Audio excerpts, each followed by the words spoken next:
Om Shuklam Bharadaram Vishnum Shashivarnam Chaturbhujam Prasanna Dhyayet Sarva Vignopashantahe. Om Sahana Bhavatu Sahana Bhunaktu Saha Viryam Karavavahai Tejasvinavadhi Tamastu Mavet Pishavahai. Om Shanti Shanti Shanti. Agajanana Patmarkam Gajanana Maharnisham Anekadantam Bhaktanam Ekadantam Upasmahe Shri Mahaganapataye Namaha Gurave Sarvalokanam Vishaje Bhavarogina Nidaye Sarva Vidyanam Shri Dakshinamurtaye Namaha Asmat Guru Charanaravindaabhyam Namaha Vasudeva Sutam Devam Kamsa Chanuramardanam Devaki Paramanandam Krishnam Vande Jagadgurum Jnananandamahim Devam Nirmalaspatikakritim Adharam Sarva Vidyanam Shri Hayagrivam Upasmahe Shri Hayagrivamurthaye Namaha Saraswati Namastubhyam Varade Kamarupini Vidyarambam Karishyami Siddhir Bhavatu Me Sada Shri Mahasaraswati Namaha Uma Komala Hastabja Sambhavitalatakam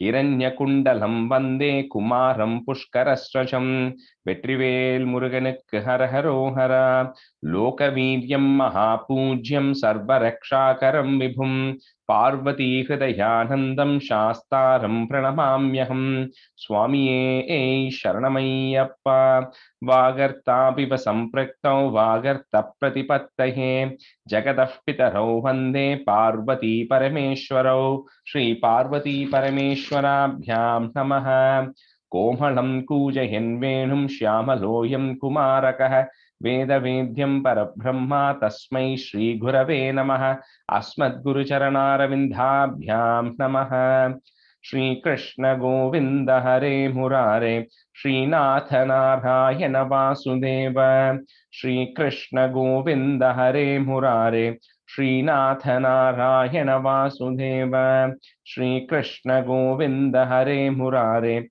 Shri Natha Narayana Vasudeva Pitambaram Karavirajiта Chakrashanga Kaumodaki Sarasijam Karuna Samudram Radha Sahayam Atisundaramandahasam Vatalayesham Anisham Hridibhavayami Krishno Rakshatumam Charachara Guruhu Krishnam Namasye Sadha Krishne Naiva Surakshito Hamasakrite Krishnaya Dattam Manaha Krishna Deva Samudbhavo Mama Vibho Krishnasya Dhasosmyaham Krishne Bhakti Rachanchalastu Bhagavan He Krishna Tubhyam Namaha Shri Guruvayurappa Sharanam Namranam Sannidhatte Satatamapi Purastairanabhyartitanapi Artan Kamanajasam Vitarati Paramananda Sandram Gatim Cha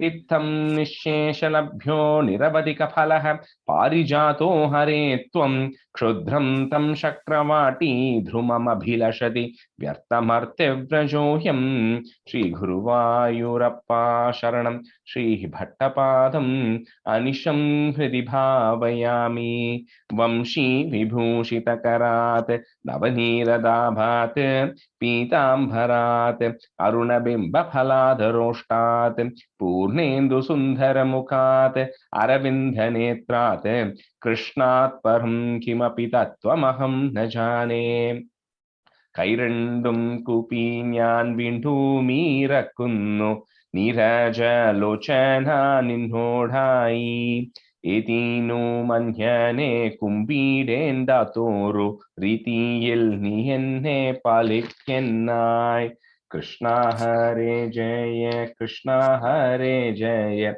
Krishna Hare Jaya Krishna Hare. Good morning everyone, welcome to the class. So we'll do a quick review of 80. I know a lot of you were not in the class last week, so I don't want to call on people. So whoever wants to volunteer, one of you can. Okay, Shubhadra, go ahead.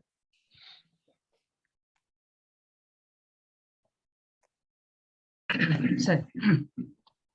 Dasakam 80, Samantyako समन्त्यकोप्याप्यनम् सत्राजितस्त्वमदलुप्तवतर्कलब्धं दिव्यं शमन्तकमणिं भगवन् अयाचीः तत्कारणं बहुविधं मम भाति नूनं तस्यात्मजां त्वयि रतां चलतो विवोढुम् अदत्तं तं दुभ्यं मणिवरमनल अनेनाल्पमनसा रसेनस्तद्भ्राता कलभुवि वहन् प्रापमृगयाम् अहन्नेनं सिंहो मणिमहसि मांस भ्रमवशात् कपीन्द्रस्तं हत्वा मनमपि च बालाय ददिवान् Manimapi, the last line. Manimapi cha balaya dadi. मणिमपि च बालाय ददिवान् शशंसस्तत्राजित् गिरमनु जनास्त्वां मणिहरं जनानां पीयूषं भवति गुणिनां दोषगणिका ततः सर्वज्ञोऽपि स्वजनसहितो मार्गणपरः रसेनं तं दृष्ट्वा हरिमपि गदो बुः कपिगुहाम् भवन्तम् अवितर्क्यन् Where tune? Bhavantam.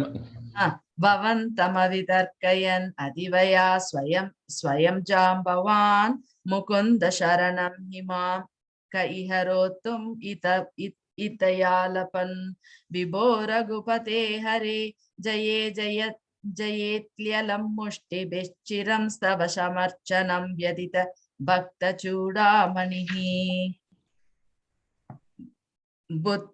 बुद्ध्वादतेन दत्तां That goes to the 4 line again. Buddhvadattena. बुद्ध्वादत्तेन दत्तां नवरमणीं वरमणीं च परिगृह्णन् अनुगृह्णन् अमुमाकाः सबति च सत्राचिते मणिं भ्राताः तदनु सकलु व्रीलालोला विलोल विलोचना दुहितरमहो धीमान् भामां गिरैव परार्पिताम् अदितमणिना दुभ्यं लभ्यं समेत्य भवानपि प्रमुदितमनास्तस्यैवातान् मणिं गहनाशयः. Ashubhada, first line, more small correction. Vrila lolo. Okay. Oh, lolan soliten. Lola solite. Okay, keep going. Yeah. Okay. व्रीलाकुलां रमयति त्वयि सत्यभामां कौन्देयदाह कथयात कुरून् प्रयाते हि गान्धिनेय कृतवर्म गिरा निबाद्य सत्राजितं शततनुर्मणिमाजहार शोगात् कुरून् उपगताम् अवलोक्य कान्तां धृतं सततनुं समहर्ष्यस्त्वं रत्ने शशङ्ग इव मैथिलगेहमेत्य रामो गतां समशिशिक्षतधार्तराष्ट्रम्. So in the second line, I think Shatadanum Samaharsha Yastam. Yastam.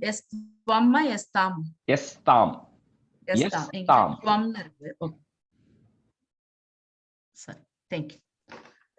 Akrura एष भगवन् भवदिच्छयैव सत्राजितः कुचरितस्य युयोजहिंसाम् अक्रूरतो मणिमनाहृतवान् पुनस्तं तस्यैव भूतिमुपधातुमिति ब्रुवन्ति भक्तस्त्वयि स्थिरदरः सहि कान्तिनेयः तस्यैव काबतमते कथमीश जाता विज्ञानवान् प्रशमवान् अहमित्युदीर्णं गर्वं ध्रुवं शमयितुं भवता कृतैव यातं भयेन कृतवर्मयुतं पुनस्तं आहूय तत्विनिहितं च मणिं प्रकाश्य तत्रैव सुव्रततरे विनिदाय दुष्यन् भामा कुचान्तशयनः पवनेशपायाः. எனக்கு இது ஒழுங்கா வரணும்ங்கிறதுக்காக நான் எனக்கு ஒரே டவுட் எங்க எப்படி வரணும். No, you did good. And the tune mattu you will get used to it. A few times you say it right, automatically when the stanza comes, then the tune will come to mind, or you can mark it up. தான் correct. Yeah. Tune கொஞ்சம் No worries, you did well. Yeah. Okay, so we'll get started with I think from the third stanza today of 81, right? So let's see. So Sindhuji, you can be a student. Swami, you can be a student. Okay, first half.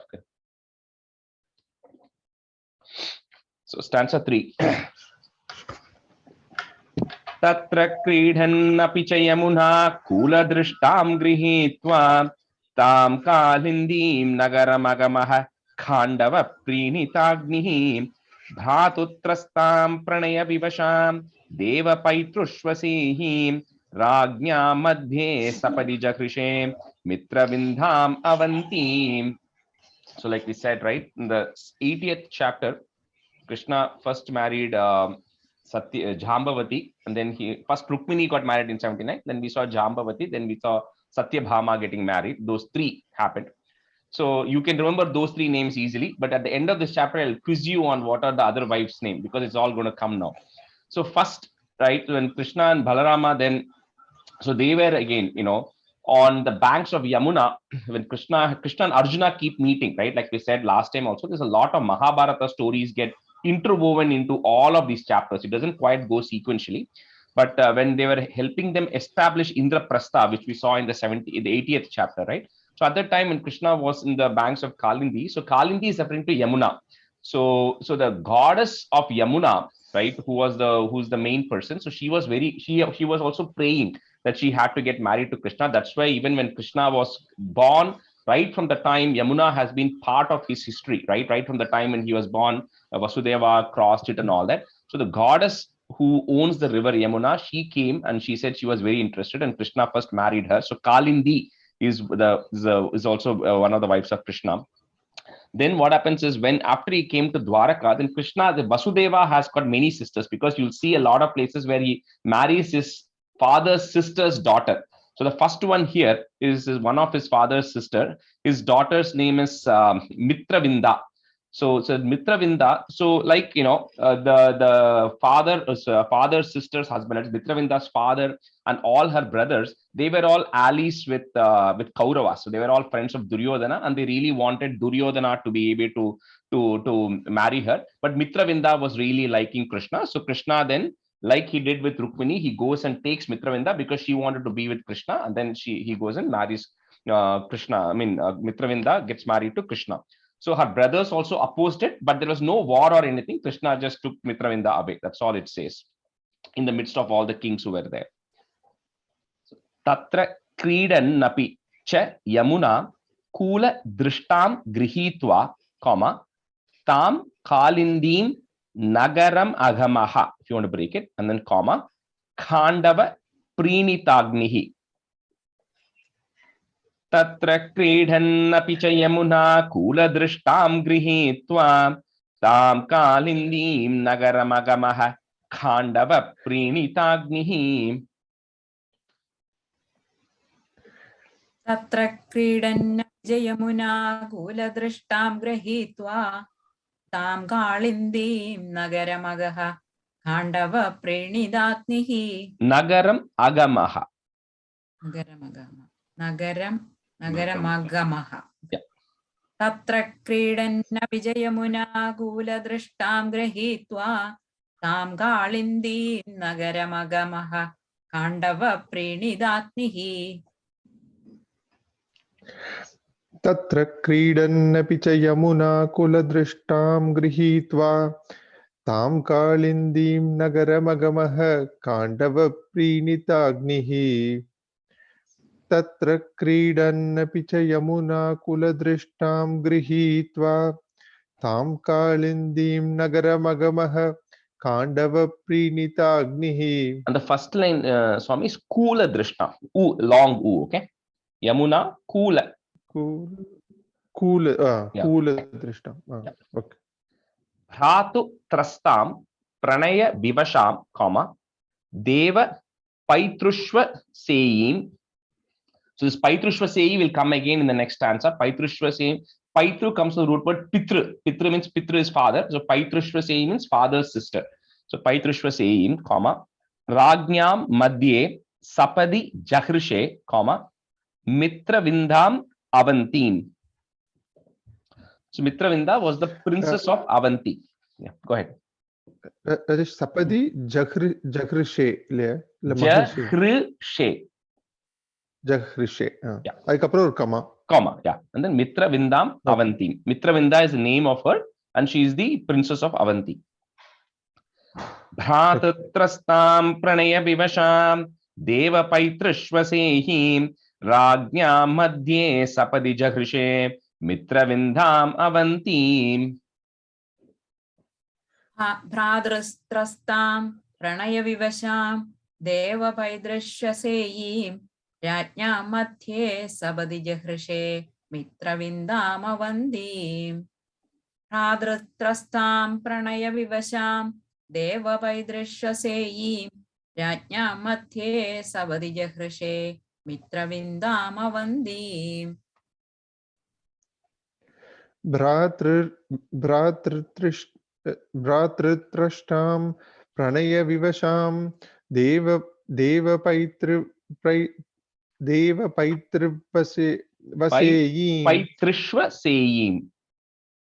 Paitrishvaseyim Rajnyam Madhye Sapadi Jahrishe Mitravindam Avanti. Mitravindam Avanti. Bhratratrashtam Pranaya Vivasham Deva Paitrishvaseyim Rajnyam Madhye Sapadi Jahrishe Mitravindam Avanti. Stanza 4. Satyam gatva punarudavaho nagnajinnandanam tam badva sapta picha vrishavaran saptamurtir nimeshat bhadram nama pradaduratate devasantardhanadhyas tatsodharya varada bhavata sapi paitrishvasehi. So after Kalindi and Mitravinda, which happens there, so next is there's the king called Nagnajit, and his daughter is Nagnajiti, because she is the daughter of Nagnajit. So thus Nagnajiti is also, other name for Nagnajiti is also Satya. So this he was the king of Kosala region, kingdom, and then he had a Swayamvara where the one who can win the daughter of the hand of his daughter had to go defeat 7 bulls, right? And they were very strong, powerful bulls which you have to tame and then go defeat. So a lot of princes came, they tried it, they could not win it. So Krishna then goes here, and then you take Sapta Murtir. So you take 7 forms of yourself and defeat all the 7 bulls at the same time. And by doing this, you win the hand of Nagnajiti. Again, all of this because they are also interested. So Krishna then goes and then he defeats the 7 bulls, and then he gets married to Nagnajiti. The next one is again Sapi Paitrishvaseyi. So another daughter of his father's sister. I don't know if it's a different sister of his father. So her name is Bhadra. So that Bhadra, so anyway, that was a Swayamvara, but there was no opposition or no conflict or anything. She was interested in Krishna. Her brothers. She had 5 brothers, and they were also interested in her marrying Krishna. So there was no conflict. So Krishna then got married to her in a Swayamvara as well. So this Nagnajiti, the other backstory is, so you all know Lakshmi Devi, you all know Bhu Devi. So there is a third, I'm talking about Vishnu, Narayana, right? So Lakshmi Devi, Rukmini is the incarnation of Lakshmi Devi. Then Bhu Devi, we saw that Satyabhama was the incarnation, and we're going to see one more story coming later regarding that. There is a third person called Nila Devi, who is also the wife of Vishnu. So this Nagnajiti is said to be the incarnation of Nila Devi. So those are the 3 main kind of wives of Vishnu or Narayana, right? And those are the 3 incarnations that they 3 are getting incarnated as Rukmini, Satyabhama, and Nagnajiti. Those are the 3 main. Okay. Satyam Gatva Punaru Davaho Nagnajin Nandanam Tam. So double in Nagnajin Nandanam Tam. So that line is continuous, comma at the end. Badwa Saptapicha Vrishavaran, comma. Sapta Murtir Nimeshat. सत्यां गत्वा पुनरुदवहो नग्नजिन्नन्दनां तां बद्ध्वा सप्तापि च वृषवरान् सप्तमूर्तिर्निमेषात् सत्यां गत्वा पुनरुदवहो नग्नजिन्दन्दनां तां बद्ध्वा सप्ताभिजवृषवरान् सप्तमूर्तिर्निमेषाद् सत्यां गत्वा पुनरुदवहो नग्नजिन्दन्दां तां बद्ध्वा सप्ताभिजवृषवरान् सप्तमूर्तिर्निमेषाद् सत्यां गत्वा पुनरुदवहो नग्नजिन्नन्दनां तां बद्ध्वा सप्तापि च वृषवरान् सप्तमूर्तिर्निमेषात् सत्यां गत्वा पुनरुदवहो नग्नजिन्नन्दनां तां बद्ध्वा सप्तापि च वृषवरान् सप्तमूर्तिर्निमेषात् भद्रां नाम प्रददुरथ ते देव santardhanadhya is there. Put a plus and join with the next line, but in the next line there is a is, so say that together at the end of the third line. So santardhanadhyas tatsodarya. Okay, so that line is continuous. After tatsodarya you put a comma, then varada bhavataha, put a is again, bhavatas sapi paitrushva sei. भद्रां नाम प्रददुरतते देवसन्तर्दनाध्यास्तत्सोधर्या वरद भवतः सापि पैतृष्वसेहि भद्रां नाम प्रददुरथते देवसन्दर्दनाद्यास्तत्सोदर्या वरद भव साभिपैदृश्यसेयि भवतस् वरद भवतस् भवदस्साभि भद्रां नाम प्रददुरथते देवसन्दर्दनाद्यास्तत्सोदर्या वरद भवदस्साभिपैदृश्यसेयि भद्रां नाम प्रददुरतते देव सन्तर्दनाद्यास्तत्सोदर्या वरद भवतः सापि पैतृष्वसेयि भद्रां नाम प्रददुरतते देव सन्तर्दनाद्यास्तत्सोदर्या वरद भवतः सापि पैतृष्वसेयि. One question. Yeah. In my book, Sandardhanadya Talsodaryaha, there is a visarga. Do we have to say the visarga? There's no visarga. You can remove that if it is there. Yeah. Stanza 5. Partadhirapyakritalavanam toyamatrabhilaksham laksham chitva shaparamavritaha lakshmanam madrakanyam ashtavevam tava samabhavan vallabhastatra madhye shushrodatvam surapatigira bhaumaduscheshtitani. So at that period, right, if anybody wants to hold a swayamvara and they think that their daughter is the best, right, and they want to find the best husband for their daughter, the contest they used to always keep is who can hit the fish or something which is circling above by looking at the reflection on the water, right? So that's how Arjuna also did that. But now there is another person here called Lakshmana. That's the name of the lady. She's a daughter of the king of Madra. So this Lakshmana, for her what do you call her swayamvaram, the king had set up something similar but even harder. So here even Arjuna could not go and do that. Even Arjuna, that's why it says even Partha there. Partha is referring to Arjuna. So even Partha could not do that. So that Krishna was able to go, and Krishna went and hit the target, and then by doing that he got the award. He got married to Lakshmana. So by doing that he now has gotten 8 wives. So these are the only names you have to remember. So who can tell all the 8 wives' name in a sequence without looking? You raised your hand, but go ahead. Yeah. Rukmini, Jambavati, Satyabhama, அதுக்கப்புறம் காளிந்தி, சத்யா, காளிந்திக்கு அப்புறம் Mitravindam avanti. Mitravinda, Satya, அதுக்கு முன்னாடி லக்ஷ்மணாக்கு முன்னாடி இன்னொன்னு இருக்கு. Bhadram nama Bhadra. Bhadra, Yeah. my name. Bhadra and Satya and Lakshmana. Correct. That's all you'll have to remember. 8 names. Known 8 names. So. Okay. I was thinking Bhadra, my name, and then I forgot that. So now you all know when traditional Indian names, ladies' names are always after either, Devi names, right? Normally, majority of the time it's all Devi names, right? But if you know your friends who have these names, you kind of know how those names came, right? So anyway, so Lakshmana வந்து it's guy's name மாதிரி தான் இருக்குல்ல. Lakshmanan is a guy's name. Lakshmanam M வந்துனா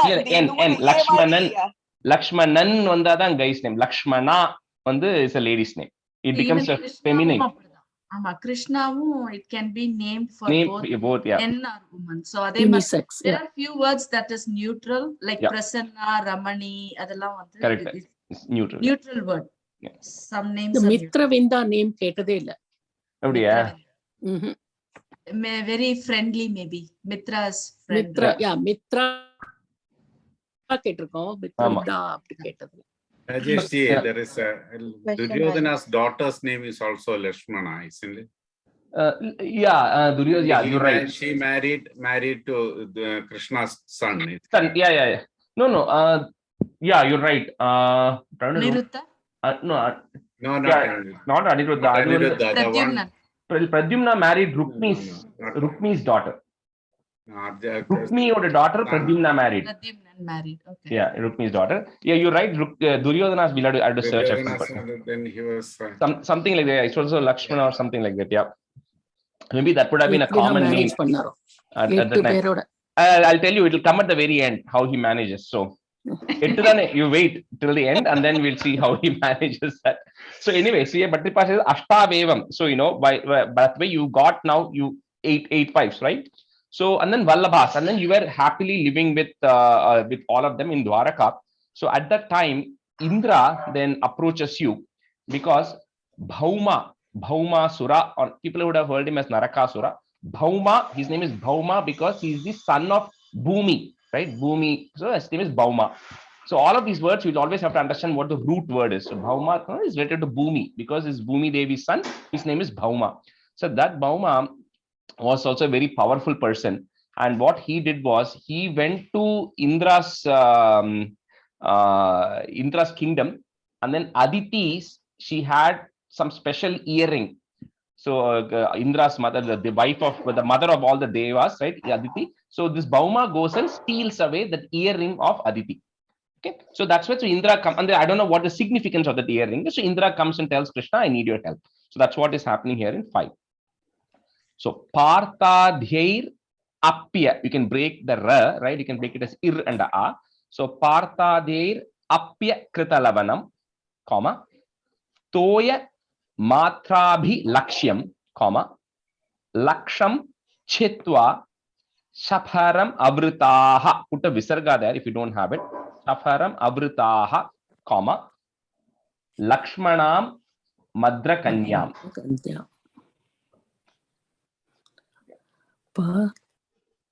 Parthadhirapyakritalavanham toyamatrabhilaksham laksham chitva shaparamavritah lakshmana madrakanyam. Rajesh, is it Parthadhyaira? I heard. How is it? Parthadhyaira? Parthadhyair apyakritalavanam. Okay, Parthadhyair. Okay. Yeah.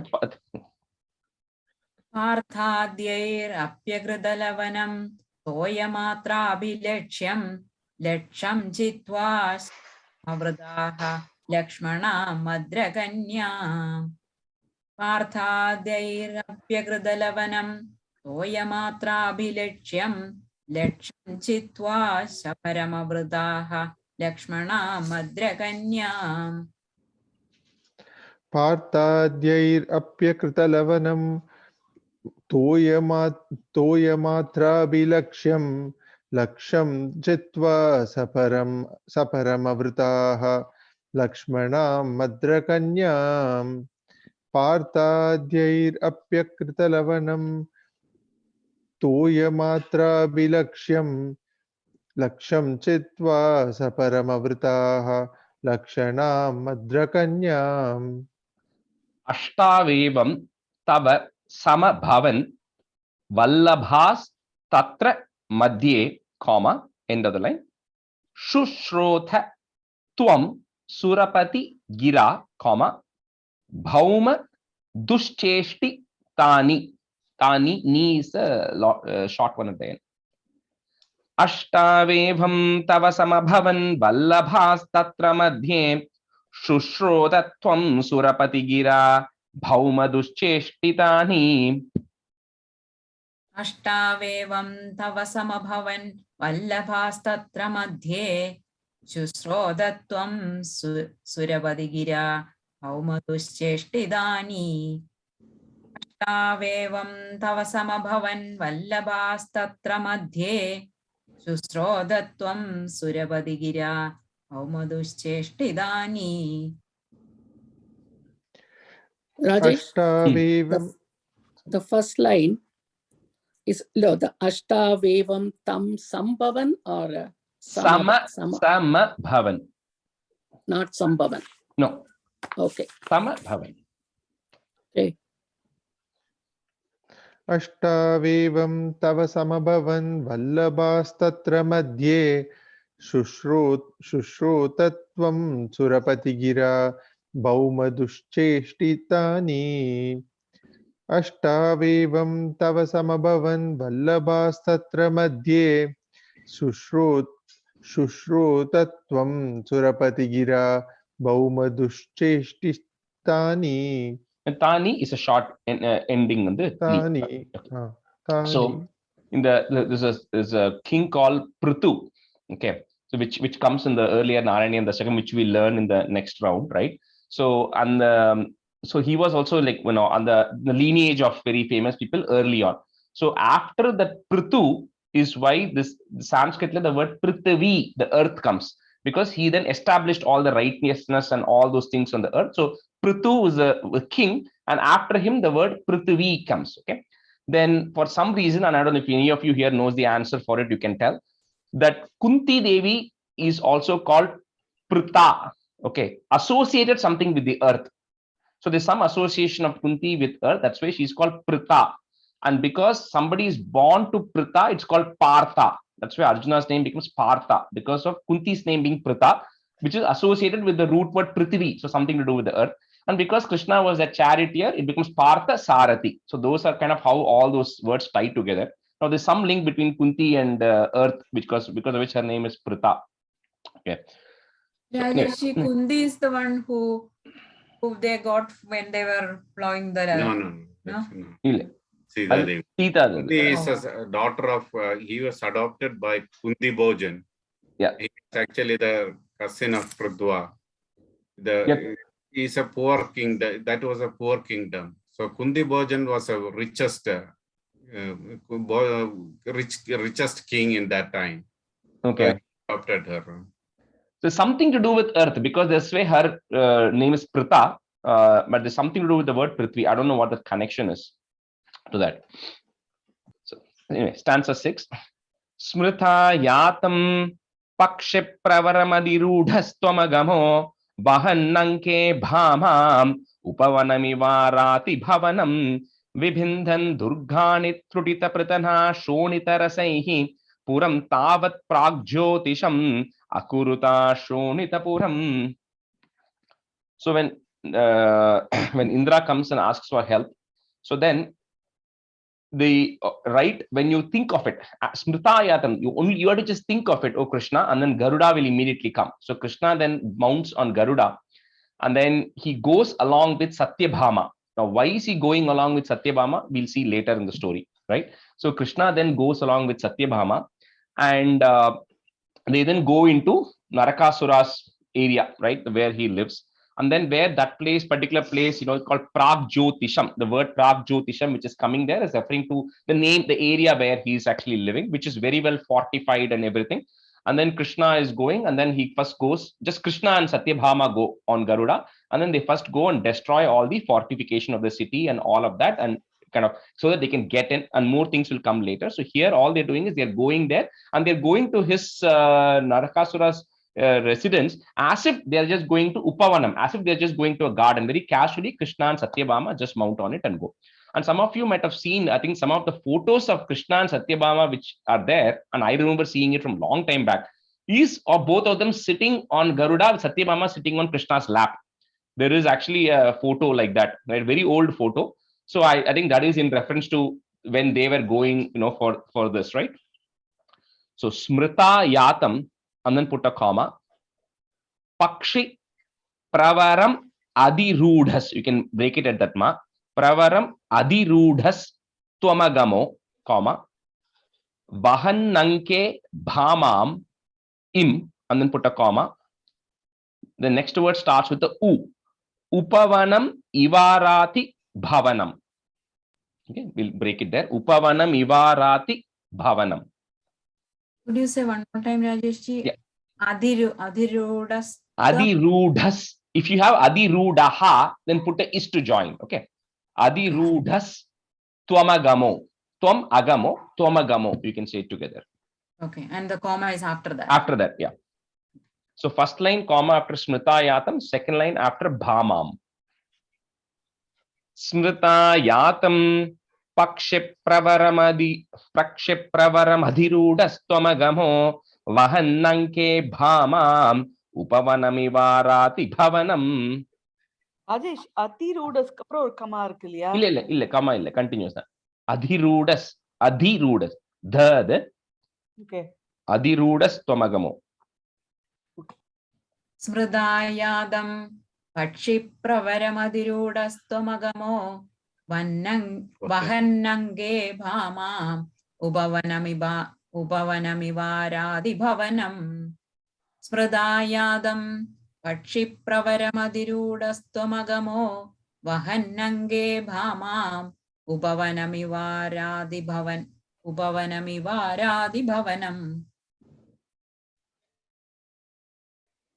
Smritayatam Pakshipravaramadirudas-twamagamo Vahannanke Bhamam Upavanamivarati Bhavanam. Smritayatam Pakshipravaramadirudas-twamagamo Vahannanke Bhamam Upavanamivarati Bhavanam. Vibhindan Durgani Trutita Pritana Shonita Rasaihi. That line is continuous, comma after that. Puram Tavat Pragjyotisham Im, and then comma. Next line starts with the A. Akuruthaha is there, put a ish to join. Akurutash Shonita Puram. Bibhindan Durgani Trutita Pritana Shonita Rasaihi Puram Tavat Pragjyotisham Akurutha Shonita Puram. Bibhindan Durgani Trudida Pradana Shonidarasaihi Puram Tavat Pragjyotisham Agurada Shonidapuram. Akurutash. Okay. Yeah. Vibhindan Durgani Trudida Pradana Shonidarasaihi Puram Tavat Pragjyotisham Akurudha Shonidapuram. Vibhindan Durgani Trutita Pratana Shonita Rasaihi Puram Tavat Pragjyotisham Akuruta Shonita Puram. And the Swami in the last line, Pragjyotisham, extra Pragjyotisham. Pragjyotisham. Vibhindan Durgani Trutita Pratana शोणितरसैः पुरं तावत् प्राग्ज्योतिषम् अकुरुता शोणितपुरम्. Stanzas 1. Murastvam panchasyo jhaladivanamdhyadudapathat sachakre chakrena pradalita shira mangshu bhavata chaturdantair dantavala patibhirindhana samaram ratanghena chitva narakamakarosstirna narakam. So anyone knows why Krishna is called Murari? Okay. So one of Narakasura's main general was a five-faced person called Mura. So he was there in the Ari means enemy. Mura is the name of the person. So Murari means one who is the enemy of Mura. So he was the primary general of Narakasura. So he was there in the moat. So all the kingdoms, they have the moat, right, which is the water which is there outside. So he somehow lives underwater. So first when Krishna and Satyabhama then enter, so first they face Murari, who's the five-headed person, and then Krishna then gets rid of Murari and all the other warriors. So when that happens, Narakasura now gets, of course, agitated because all of his people are getting eliminated. So he then comes in his, he has a white elephant which has got 4 tusks, and more of that will come later. So he has got a 4-tusked elephant. So that's what Narakasura then is coming out in. So Narakasura comes, and Narakasura and Krishna battle for a while. And when that happens, and here they just say that eventually, Krishna, you get rid of Narakasura, right? But then the question that comes is, why did Satyabhama have to come for this, right? Because Satyabhama or none of them ever come for any war, right? Or any to get rid of anybody. But why did Satyabhama come here? Is because Narakasura, Bhumi Devi had once, done a lot of Bhumi Devi, and they had done a meditation and all that to Brahma. And Narakasura had done, I think, yeah. And then he got a boon which says that, so he, of course, everybody goes and says, I don't want to get killed. That's a standard thing everybody asks. And Brahma says, okay, that's not possible. Then they have to put a condition, exception condition. So he says that I can only be killed if my mother wishes for me to be killed. Because he says no mother will ever wish for their children to be killed. So he says, I can only die if my mother has to wish for it. So here what happens is, when Narakasura and Krishna are fighting, Narakasura hurls one of the weapons and it hits Krishna.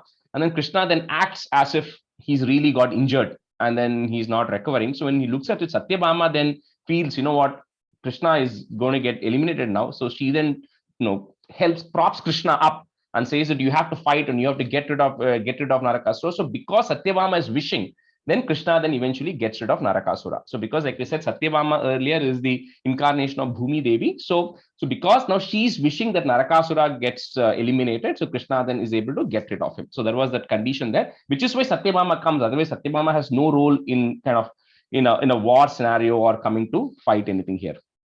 So anyway, those are the 2 things which are happening here. So Murastvam Panchasyo, Jaladhi Vana Madhyad Udapatat, Sa Chakre Chakrena Pradalita Shira Mangshu Bhavata. So second line, there's no pause. First line after Panchasyo. Murastvam Panchasyo Jaladhi Vana Madhyad Udapatat Sa Chakre Chakrena Pradalita Shira Mangshu Bhavata. Murastvam Panchasyo Jaladivana Madhyadudapatad Sachakre Chakrena Pradalita Shira Mangshu Bhavata. Murastvam Panchasyo Jaladivana Madhyadudapatad Sachakre Chakrena Pradalita Shira Mangshu Bhavata.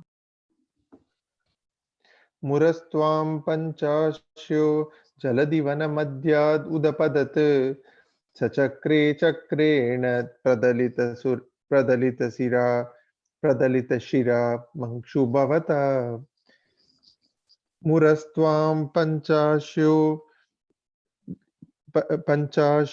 Jaladivana Madhyad Udapadat Sachakre Chakrena Pradalita Shira Mangshu Bhavata. Chatur Dantair Dantavala Patibhir Indhana Samaram. So that line is together, comma after that. Ratangena chitva, comma, Narakam akaros tirna narakam. So which means Narakasura, when he eventually get eliminated, he doesn't even go to hell because he directly then goes to, he crosses over hell and then he eventually gets merged into you. So Narakam akaros. எங்க come on சொல்லுவீங்க? Rathangena chitva, adukapram pause, comma. இல்ல அதுக்கு முன்னாடி ஒரு comma இருக்கு. Third line, there is no, the only comma at the very end. Samaram, at the end of the third line. So third line goes continuous, comma at the very end. Fourth line, after chitva, there is a comma.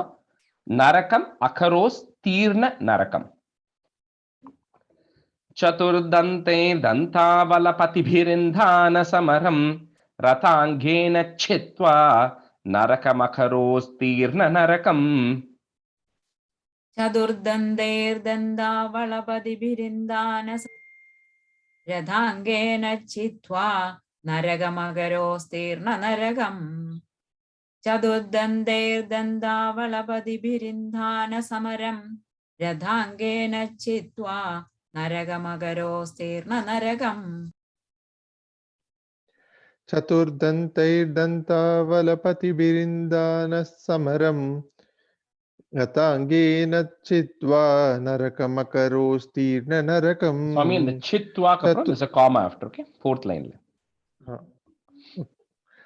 Chaturdantairdantavalapathibirindana samaram Ratangena chitva narakamakarosteerna narakam. Stanza 8. Stuto bhumya rajyam sapadi bhagadatte syadanahe gajanchaikam datva prajighaita nagan nijapurim khalena baddhanam swagata manasam shodasha punas sahasrani strinam apicha dhanarashim cha vipulam. So then after Narakasura is eliminated, so Bhumi Devi now comes. Of course, you can ask her, how is Satyabhama also there? It's all just various incarnations, right? Or various energy forms. So Bhumi Devi, Narakasura's mother, is coming and saying, thanks for getting rid of all the atrocities that Narakasura has been doing, right? And then with that, Narakasura's son, then Krishna then establishes Narakasura's son, who's a nice person, to be the king there of the region. And then Narakasura had imprisoned 16,000 women. Right, so they all have been imprisoned from him, and he used to mistreat and ill-treat a lot of people. So then all of the 16,000 women now, where will they go, right? What can they do now? So Krishna then had to support them. So he then decides to take all the 16,000 women with him so that, they will have some level of protection. So that is how the count then goes up, right? So that's why I said the 8 is what we saw before. The 16,000 women is Krishna is helping them out, and then he then first takes them over to Dwaraka. So that's what is happening here.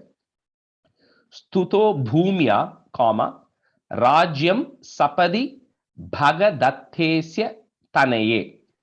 Bhagadattesya tanaye, comma, gajanchaikam dattva, comma, prajighayita nagan nijapurim. Double na there, nagan nijapurim. Stuto bhumya rajyam sapadi bhagadattesya tanaye. Gajanchaikam dattva prajighayita nagan nijapurim. Tudo bhumya rajyam savadi bhagadatyesya danaye gajam chaigam dattva prajighayita nagan nijapurim. Tudo bhumya rajyam savadi bhagadatyesya danaye gajam chaigam dattva prajighayita nagan nijapurim. Stuto bhumya rajyam sapadi bhagadattesya tanaye gajanchaikam dattva prajigayita nagan nijapurim.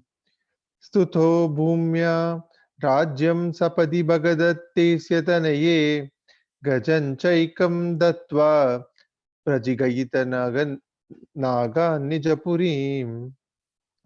Khalena baddhanam, comma, swagata manasam shodasha punaha is there. Put a is and then put a plus. Shodasha punas sahasrani strinamapi cha. Okay, and then a comma. Dhana rashim cha vipulam. Shodasha is 16. And then Sahasrani is 1000. So that's why Shodasha Punas Sahasrani. We put it together. So one comma after Baddhanam, second comma is after Strinam Apicha. Khalena Baddhanam Swagata Manasam Shodasha Punas Sahasrani Strinam Apicha Dhanarashim Cha Vipulam. Kalena Baddhanam Swagadamanasam Shodash Punas Sahasrani Strinam Abhija Dhanarashim Javibulam. Kalena Baddhanam Swagadamanasam Shodash Punas Sahasrani Strinam Abhija Dhanarashim Javibulam. Khalena Baddhanam Swagatamanasam Shodasha Punas Sahasrani Strinamapi cha Dhanarashim cha Vipulam. Khalena Baddhanam Swagatamanasam Shodasha Punas Sahasrani Strinamapi cha Dhanarashim cha Vipulam. Okay, we'll switch. We'll halfway. So Narayani, you can be a student, and Srilata Garu, can you be a student? Yes, Rajesh. Okay. No. Sorry. Yeah. No. Stanza 9. Bhauma pahrita kundalam tadaditir datum prayato divam shakradhe mahitas samam dayitaya dyustrishu dattahriya kritva kalpatarum rushabhipatitam jitwendram abhyagamah tattu srimadadosha idrisha iti vyakyatumeva kritaha. So Krishna Satyabhama, then they go to Indra's kingdom to then return that kundalam which Bhumi Devi hadn't returned back, right, which belonged to Aditi, and then they give it back to Indra. So Indra welcomes them and all that stuff. So all of that happens, and then Satyabhama then wanted the Kalpataru, the tree which was in Indra's garden, and Indra first refuses to give, but eventually he then realizes that he always has to go to Krishna for all the help and everything. So he then says, okay, that's fine, you can take it. So Krishna and Satyabhama then get that Kalpataru and they plant it in Satyabhama's garden, right, in Dwaraka. So we'll see in the next answer as well that even when Kuchela goes, which we'll see in the 89th chapter, 87th chapter, right, all of the women had the quarters of their own, right? But Satyabhama's quarters were special because it had the Kalpataru tree there. So that's what is happening here. So Bhauma Pahrita Kundalam, comma, Tada Dither Datum Prayato Divam, comma, Shakradheir Mahitaha is Mahitas Samam. I think some books did not have the im there. So if you don't have an im, put a im. Samam Dayitaya. Samam Dayitaya, comma, Dyustrishu Datta Hriya. Hra, okay, Hriya. Divam kapra or kamarka. Divam, end of the line, comma. So after Kundalam, one comma, after Divam, one comma, and then Dayitaya. Bhauma Pahrita Kundalam Tadaditer Datum Prayato Divam Shakradher Mahitas Samam Dayitaya Dyustrishu Datta Hriya. Bhauma Pahrita Kundalam Dadadite Datum Prayato Divam Shakradher Mahita Samam Dayitaya Dyustrishu Datta Hriya. Bhauma Pahrita Kundalam Tadadite Datum Prayato Divam Shakradher Mahita Samam Dayitaya Dyustrishu Datta Hriya. Bhauma Pahrita Kundalam Tadaditer Datum Prayato Divam Shakradher Mahita Samam Dayitaya Dyustrishu Datta Hriya. Datta Hriya. I think you said Datta, right? Yeah, Datta. Datta Hriya. Okay. Bhauma Pahrita Kundalam Tadaditer Datum Prayato Divam Shakradher Mahita Samam Dayitaya Dyustrishu Datta Hriya. Kritva kalpatarum, comma, rushabhipatitam, jitvendram abhyagama. You can break it at that ma. Jitvendram abhyagamaha. Put a visarga at the end and a comma. Next line, that is goes away. So tattu Shri Mada Dosha. Shri Mada Dosha Idrisha iti, comma, Vyakyatum eva kritaha. So Shri is referring to Lakshmi Devi, or Shri also means prosperity. Madam means arrogance. So because of arrogance of prosperity which Indra had, that's why it's Shri Mada Dosha. So Vyakyatum eva kritaha.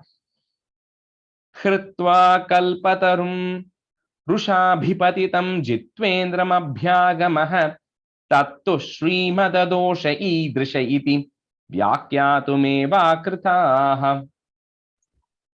कृत्वा कल्पतरुं रुषाभिपतितं जित्वेन्द्रमभ्यागमः तत्तु श्रीमददोष ईदृश इति व्याख्यातुमेवाकृताः कृत्वा कल्पतरुं रुषाभिपतितं जित्वेन्द्रमभ्यागमः तत्तु श्रीमददोष ईदृश इति व्याख्यातुमेवाकृताः कृत्वा कल्पतरुं रुषाभिपतितं जित्वेन्द्रमभ्यागमः तत्तु श्रीमददोष ईदृश इति व्याख्यातुमेवाकृताः कृत्वा कल्पतरुं रुषाभिपतितं जित्वेन्द्रमभ्यागमः तत्तु श्रीमददोष ईदृश इति व्याख्यातुमेवाकृताः. Stanza 10. Rajesh ji, is the war is just to get the kundalam, or is it because Narakasura is like Narakasura is bad and the 16,000 women had to be freed, but also at the same time the timing of it was also triggered a little bit by Indra, the kundalam also getting stolen and Indra coming and asking for help. So it's multiple things. Okay. Stanza 10. Kalpadhrum satyabhama bhavana bhuvi srujan dvyashta sahasrayoshaha swikritya pratyagaram vihita bahuva purlalayan keli bhedaihi ascharya narada lokita vividha ghatihi tatra tatrapi gehe bhuya sarvasu kurvan dasha dashatanayan pahi vatalayesha. So Krishna Satyabhama come back, they plant the Kalpatru in Satyabhama's courtyard, like we discussed. So Narada is now thinking, no, Krishna, the 16,000, okay, 16,000 wives now, 16,000 women are coming to Dwaraka now. So because they cannot be just kept like that, so Krishna officially kind of, marries. Again, we cannot take it in the literal way, like we say marry and all that stuff, but Krishna has to give them protection. So he then says, okay, all the 16,000 women, I'm going to give protection. That's what it means, right? And the definition of that, you can call it marriage or whatever. So Krishna then takes care of them. So Narada then, when he comes to Dwaraka, he's trying to think, how is Krishna going to manage? How is Krishna taking care of all these people? So in Tatra Tatra Bigehe, every house Narada goes to, he's seeing a Krishna being there. So then he then thinks, you know what, this is also one of the Ascharyam that you are doing as coming into this world, right? Is you are now being there everywhere to take care of everybody equally, right? No priorities. So then Bhattacharya says, Pahi Vatalayesha, O Lord of Guru Ayu, please eradicate all the diseases. So Kalpadhrum Satyabhama Bhavana Bhuvi Srijan, comma, Dvyashta Sahasra Yoshaha, comma. Again, Dvyashta here is Ashta is 8. Dvyashta means 2 times 8, 16. Sahasra is 1,000. So 16,000. So Dvyashta Sahasra Yoshaha, comma, Swikritya Pratyagaram Vihita Bahu Vapur Lalayan Keli Bhedaihi. So that second line, there's no comma in between. Kalpadhrum Satyabhama Bhavana Bhuvi Srijan Dvyashta Sahasrayoshaha Swikritya Pratyagaram Vihita Bahuva Purlalayan Keli Bhedaihi.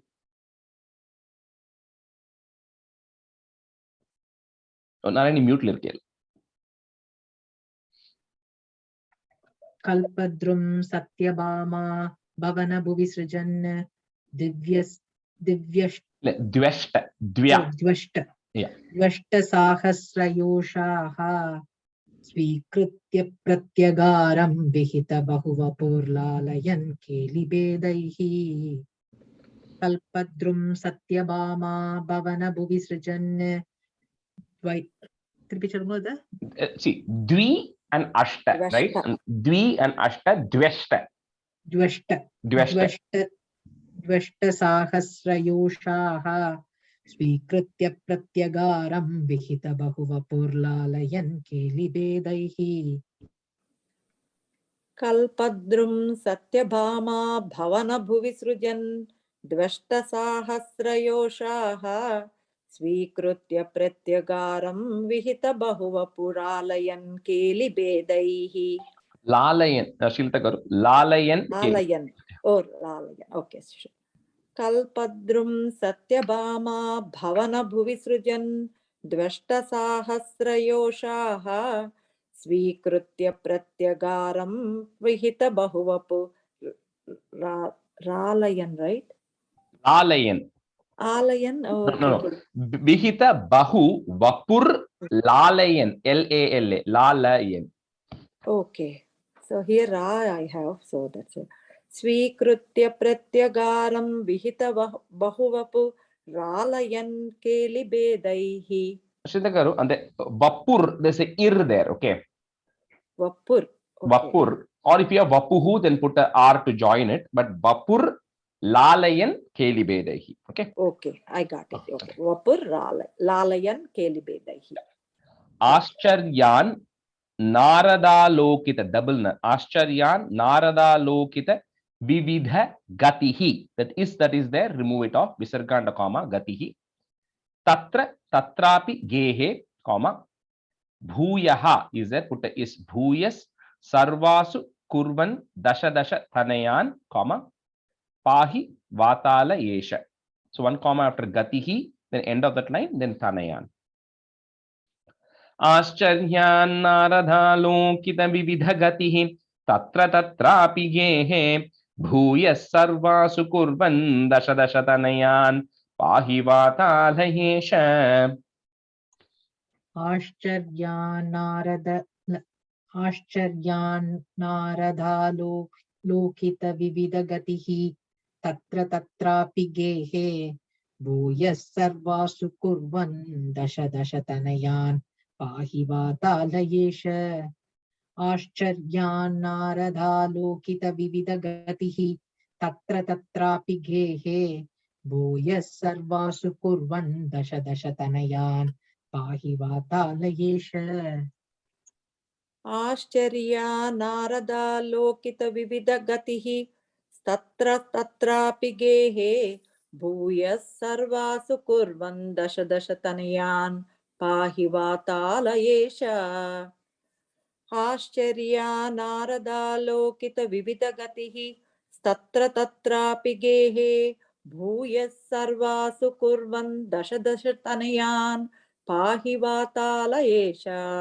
Shri Krishnaya Parabrahmane Namaha. Okay, complete Dasakam. Sorry, I rushed towards the end because we spent a lot of time initially. So, all right, so we'll move on to 85. So what is just a quick thing on 84, right, which we are not covering now, but you will see that the title of that is Samanta Panchaka Yatra Varnanam. Like we said, Samanta Panchaka is Kurukshetra area.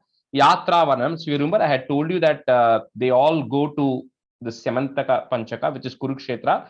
There's a solar eclipse that was happening, and that's a very religious spot. So they all went there for prayers and they stayed there for some time. So that's where Krishna and Balarama and the Kauravas, Pandavas, as well as all the people from Vrindavan also come there. That's where Krishna is seeing the Gopikas and Radha, everybody for the last time. So all of that is happening in the 84th chapter. Okay. So now we are moving forward. 85th. Stanza 1.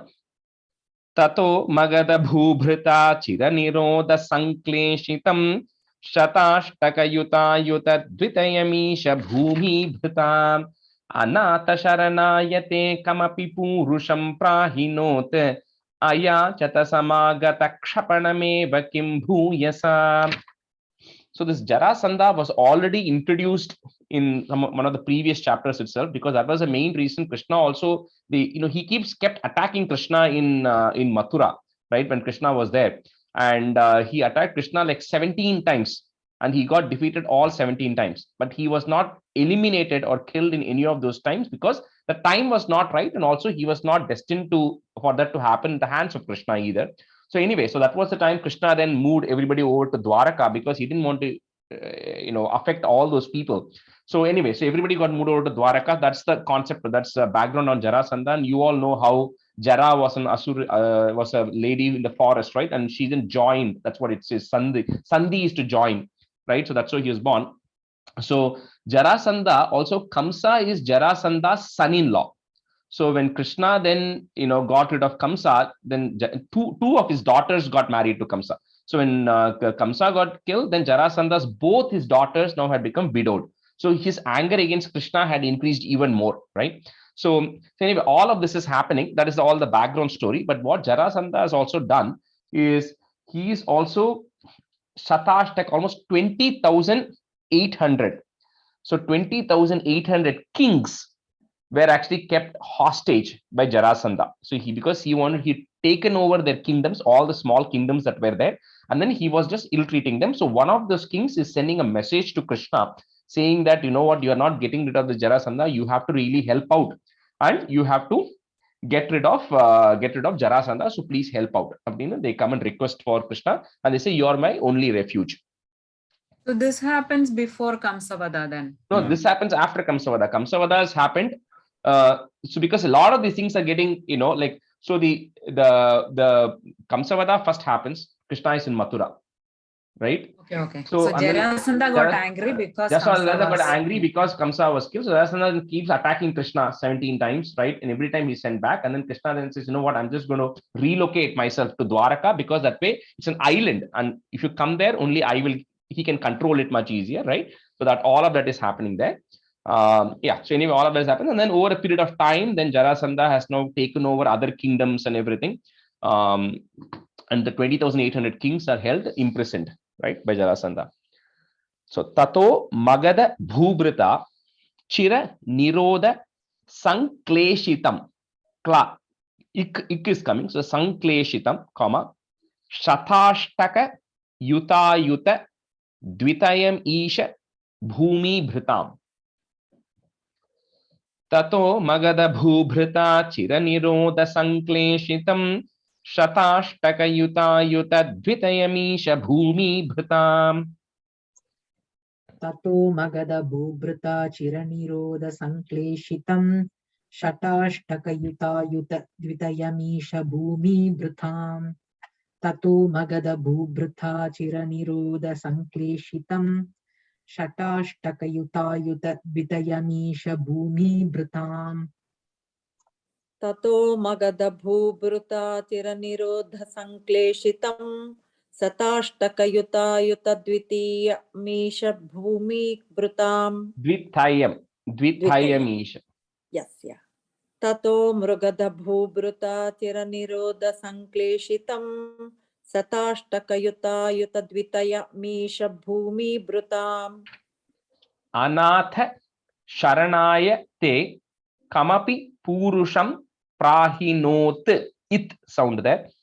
Prahinot, comma. Next line, the da that you have, change it to a. Ayachata sa magada kshapanameva kim bhuyasa. Anata sharanayate kamapi purusham prahinote. Ayachata sa magada kshapanameva kim bhuyasa. Anata Sharanayate Kamapi Purusham Prohinot. Prahinot. Shamprahinot. Aya Chatasamagada Kshapanameva Kimbuyasa. Anata Sharanayate Kamapi Purusham Prahinot. Aya Chatasamagada Kshapanameva Kimbuyasa. Anata Sharanayate Kamapi Purusham Prahinot.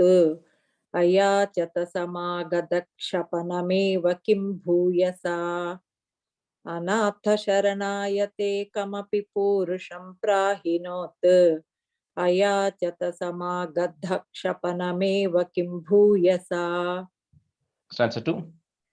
Iya surabhimagadham tadanu naradodiritate yudhishthiramakodyamad ubhayakarya paryakulaha viruddha jainodvarat ubhayasiddhirityuddhavesha samsushi nijai samam puramiyeta yudhishtirim.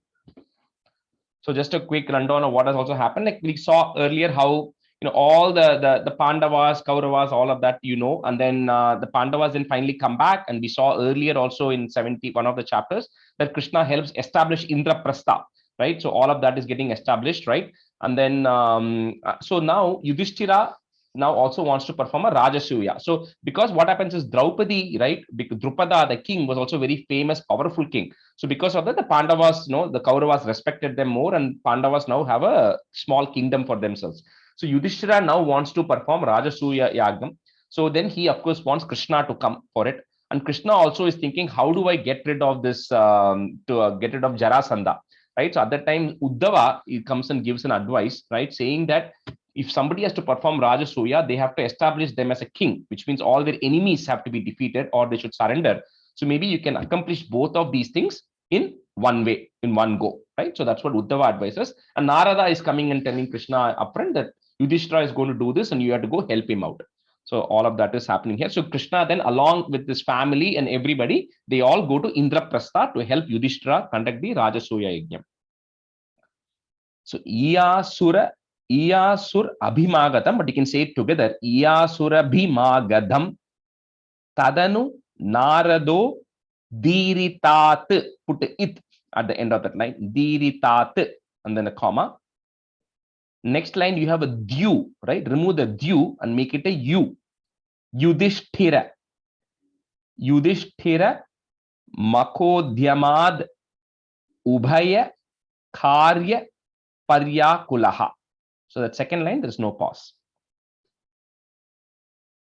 Yihya surabhimagadham tadanu narado diritate Yudhishthira Makodhyamad Ubhaya Karya Paryakulaha. Iya surabhimagadam tadanu narado diritat Yudhishthira makodhyamad ubhayakarya paryakulaha. Iya surabhimagadam tadanu narado diritat Yudhishthira makodhyamad ubhayakarya paryakulaha. Iya surabhimagadam tadanu narado diritat Yudhishthira makodhyamad ubhayakarya paryakulaha. Iya surabhimagadam tadanu narado diritat Yudhishthira makodhyamad ubhayakarya paryakulaha. Viruddha Jainodvarat. So that do that you have, remove the do off and put a it and a comma. Jainodvarat, comma. Next word starts with the u. Ubhaya Siddhir Ityuddhave. You can break it if you want. Siddhir Ityuddhave Uddhava, right? Remember the word Uddhava, that's the very end there. Ityuddhave, and put a plus. Shasam Sushi. Shasham Sushi, comma. Nijaihi, so you can put a is. Nijais Samam Puramiyeta Yaudhishtirin. So I'll repeat again. Viruddha Jainodvarat, comma. Ubhaya Siddhir Ityuddhave Shasam Sushi. And then a comma. Nijai Samam Puramiyeta Yaudhishtirin. Viruddha Jainodvarat Ubhaya Siddhir Ityuddhave Shasam Sushi. Nijai Samam Puramiyeta Yaudhishtirim. Viruddha Jainodvarat Ubhaya Siddhirityuddhave Shasham Sushi. Nijai Samam Puramiyeta Yaudhishtirim. Adi correct. Yaudhishtirim correct. Yaudhishtirim, tha, second tha. Yaudhishtirim. Yeah. Viruddha jayinodvarat ubhayasiddhirityuddhave shasham sushi nijai samam puramiyeta yaudhishtirim. विरुद्ध जैनो द्वारात् उभयसिद्ध्यत्युद्धेव शशंसिषुषि निजै समं पुरमियेत यौधिष्ठिरीम्. Srilata Garu, that one. Ubhaya siddhir, siddhi. Remember the word siddhi, right? Siddhir ityuddhave. Ityuddhave. Okay. Ityuddhave, yeah. Okay. विरुद्ध जैनो द्वारात् उभयसिद्ध्यत्युद्धवे शशंसुषि निजै समं पुरमियेत यौधिष्ठिरीम्. Stanza 3. अशेषदयितायुते त्वयि समागते धर्मजो विजित्य सहजैर्महीं भवदपाङ्गसंवर्धितैः श्रियं निरुपमां वहन्नः भक्तदासायितं भवन्तमयिमागते प्रहितवान् स भीमार्जुनम्. So when Krishna and all of his family, everybody now go to Indraprastha. So Yudhishthira is welcoming them. So the amount of help that Krishna has actually done to the Pandavas is uncountable, right? You cannot even count the amount of help that has been done, because it just keeps happening all through this entire Mahabharata and all of these chapters.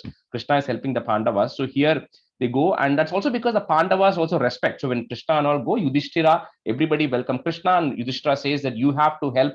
This is the planning phase right now. The Rajasuya Yagam is not happening yet. So Yudhishthira is telling Krishna, you have to help run it for me, right? Lead it for me, and then tell me what all needs to be done and everything. So Krishna then says, okay, the first is all the Pandavas, the brothers have to go in various directions and make sure that they have control over all the things and nobody's opposing them, right? So all the Pandavas, the 4 Pandavas then go, and then they go do all that. They come back and say, okay, everything is under control, happens over a period of time.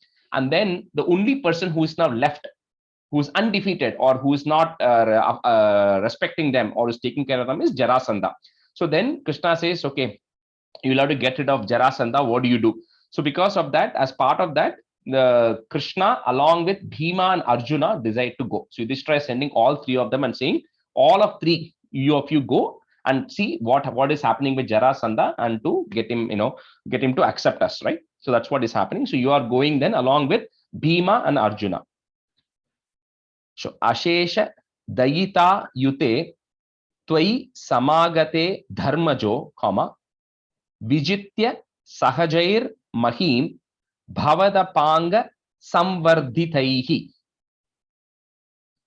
Ashesha Dayita Yute Twai Samagate Dharmajo Vijitya Sahajair Mahim Bhavadapanga Samvardhitaihi. Asheshadayitayute tvayi samagate dharmajo vijitya sahajairmahim bhavadapanga samvardhitaihi. Asheshadayitayute tvayi samagate dharmajo vijitya sahajairmahim bhavadapanga samvardhitaihi. Asheshadayitayute tvayi samagate dharmajo Vijitya sahajairmahim bhavadapanga samvardhitaihi. Asheshadayitayute tvayi samagate dharmajo Vijitya sahajairmahim bhavadapanga samvardhitaihi. Shriyam Nirupamam Vahannaha, double na there, you can say it together, Vahannaha Bhakta Dasayitam, Bhavantam Ai Magade Prahitavan Sa Bhimarjunam. Shriyam Nirupamam Vahannaha Bhakta Dasayitam Bhavantam Ai Magade Prahitavan Sa Bhimarjunam. Shriyam nirupamam vahannaha bhakta dasayitam bhavantamayi magade prahitavan sa bhimarjunam. Shriyam nirupamam vahannaha bhakta dasayitam bhavantamayi magade prahitavan sa bhimarjunam. Shriyam nirupamam vahannaha bhakta dasayitam भवन्तमयिमागधे प्रहितवान् स भीमार्जुनम् श्रियं निरुपमां वहन्नः भक्तदासाय Kirtagaru, sorry, you're saying an extra ha there. Vahan ahaha. It's two ha. Vahan ahaha. Yeah. Hahaha, no? No, just Hahaha, two. rahaha. No, see, it's vahan plus ahaha, but when it's in and a is coming, right, it becomes a double na, that's all. So you can just say it vahan ahaha, double na there, but two has. Yeah. Two has. Shriyam nirupamam vahan hahaha. Did I say right? That, okay, yeah, you got the ha. Okay. Shriyam nirupamam vahan hahaha bhakta dasayitam bhavantamayimagade prahitavan sabhimarjanam. Stanza 4. We'll just do one or two more and we'll stop. Stanza 4. Girib Brajapuram Gatas Tadanu Deva Yuhyam Trayo Yaya Chasamarotsavam Dushamijena Tamma Gadham Apurna Sukrutam Tomhum Pavanajena Sangramayan Niriksha Sahajishnuna Tomayiraja Yudhvastitaha. So they decide to go to meet Jarasandha in the form of Brahmins because they know that if they go as warriors, that they'll have more retaliation. And Jarasandha, all of these kings at the time, when Brahmins come and ask, they used to always give stuff.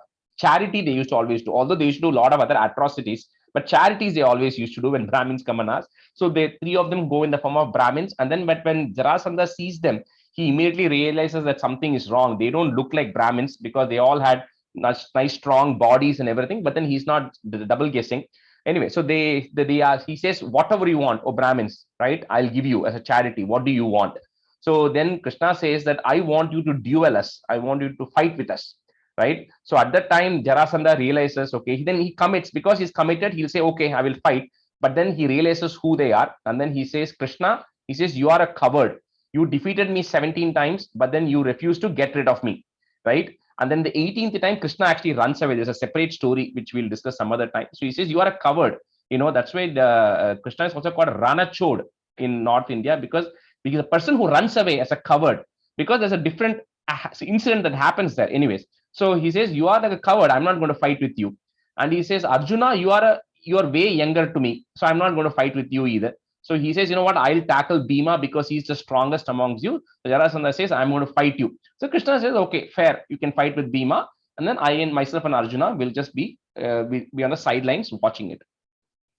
So Giri Braja Puram Gatas Tadanu Deva Yuyam Trayo, Yayacha Samarotsavam Dvija Mishena Tam Magadam. Giri Brajapuram Gatas Tadanu Deva Yuyam Trayo Yayacha Samarotsavam Dvija Mishena Tam Magadam.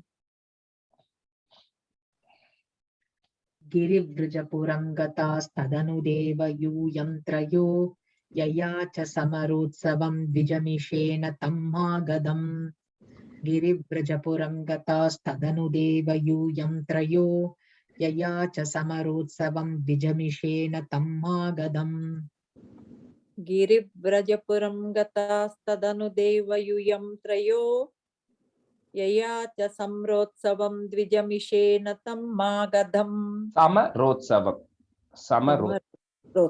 Okay.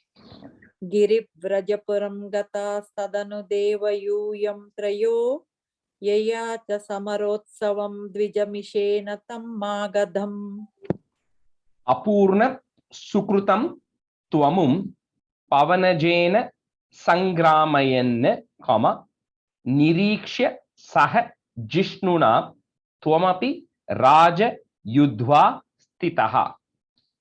So just say it one time, okay? Narayaneeyam. Apurna Sukrutam Tvamum Pavanajena Sangramayan Nirikshya Saha Jishnuna Tvamapi Raja Yudhva Stitaha. अपूर्ण सुकृतं त्वमुं पवनजेन संग्रामयन् निरीक्ष्य सह जिष्णुना त्वमपि राजयुध्वा स्थितः अपूर्ण सुकृतं त्वमुं पवनजेन संग्रामयन् निरीक्ष्य सह जिष्णुना त्वमपि राजयुध्वा स्थितः. We'll do one more stanza and stop today. Ashanta Samarodhatam Vitapapatana Sanyaya निपात्य जरसस्तुतं पवनजेन निष्पाटितं विमुच्य नृपतीन् मुदा समनुगृह्य भक्तिं परां दिदेशित गतस्पृहानपि च धर्मगुप्त्यै भुवः. So when the battle is now happening between Bhima and Jarasandha, right, and Krishna and Arjuna are just watching, and Jarasandha being extremely strong, no matter what Bhima does, right, Jarasandha, he's not able to get rid of it. So that's where Krishna then takes a piece of wood, a twig that is actually there, and then hints to Bhima that he has to separate him at his legs. So he takes a twig and then breaks it open in the middle, and then rips it all over to hint to Bhima. That's how he needs to get rid of Jarasandha, but that's the only way you can get rid of him. So Bhima does that, and that gets it, and that way Jarasandha is eliminated as well. And by doing that, Krishna then frees the 20,800 kings who are there. And the kings now then come and say, you know what, Krishna, we don't want to even rule. We want to just be focused on meditation and everything, and we don't want to rule at all. We are no longer interested. But then Krishna says, no, you have to establish dharma, so you have to rule and you follow the path of righteousness. So with that, Krishna then frees the 20,800 kings, and they all then come back here. Come back to Indraprastha. Ashanta samarodhatam vitapa patana sanyaya, nipatya jarasas sutam pavanajena nishpatitam. Ashanta samarodhatam vitapa patana sanyaya, nipatya jarasas sutam pavanajena nishpatitam. Ashanta samarodhatam vitapa patana samyaya nipatya jarasas sutam pavanajena nishpatitam. Ashanta samarodhatam vitapapatana sangnaya nipatya jarasasutam pavanajena nishpatitam. Vimuchya nripatin muda samanugrihy, anugrihya, remember the word, samanugrihy bhaktim param, dideshita gata sprihanapi cha dharma guptyai bhuvaha. Vimuchya nripatin muda samanugrihy bhaktim param dideshita gata sprihanapi cha dharma guptyai bhuvaha. Vimuchya nripatin muda samanugrihy bhaktim param diteshta gatas prahanapi cha dharma guptyai bhuvaha. Vimuchya nripatin muda samanugruhya bhaktim param dideshita gatas prahanapi cha dharma guptyai bhuvaha. Gatas prihanapi cha. Say the last line again. Oh, okay. Dideshita gatas prahanapi cha dharma guptyai bhuvaha. We'll stop it. Shri Krishna Parabrahmane Namaha. Sandhranandavabodhatpakamanupamitam kaladeshavadebhyam nirmuktam nityamuktam nigamashatasahasrena nirbhasyamanam aspashtam drishtamatre punarurupurusharthatmakam brahmatattvam tattavad bhadi sakshat gurupavanapure hanta bhagyam jananam कायेन वाचा मनसेन्द्रियैर्वा बुद्ध्यात्मना वा प्रकृते स्वभावात् करोमि यत् सकलं परस्मै नारायणायेति समर्पयामि.